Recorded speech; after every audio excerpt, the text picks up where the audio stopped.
মই কৈছোঁ বিজনেছ কি সমস্যা আছে বিজনেছ খালি পাহাৰ নাই মই পাহাৰ বনাম নেকি ৰাস্তা দলং এইটো ইলেকশ্যন কমিশ্যনৰ কথা সেইটো ইলেকশ্যন কমিশ্যনে যিটো গাইডলাইন দিছে সেইটো অল ইণ্ডিয়া হৈ আছে মই যিমানটো জানো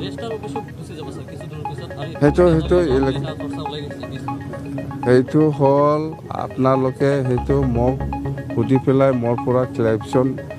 মই দিব নোৱাৰে কেলৈ মানে সেইটো ইলেকশ্যন কমিশ্যনৰ কথা সেইটো গোটেই অল ইণ্ডিয়া হৈছে মই যিমানটো জানো বাছ আপুনি ভাষণত কৈছে বিজনেছ যদি পাহাৰ লাগে পাহাৰো বনাই দিম বনামতো বিজনেছ পাহাৰ নাই আপোনাক পাহাৰ বিজনেছবাসী ৰাইজে যদি কয় আমাৰ বিজনেছ সাব ডিভিজনৰ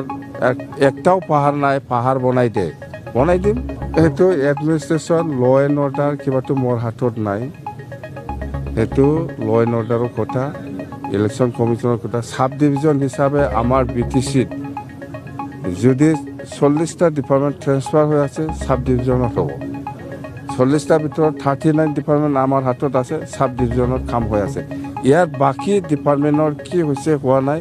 আমাৰ ট্ৰেন্সফাৰেবল ছাবজেক্ট নহয় ইয়াৰ ওপৰত আপুনি কুৱেশ্যন কৰিলেও মই উপায় নাই কি ক'ম পাৰিলে আমি চব ডিপাৰ্টমেণ্ট আনিব লাগে এইটোৱে চেষ্টা কৰিব লাগে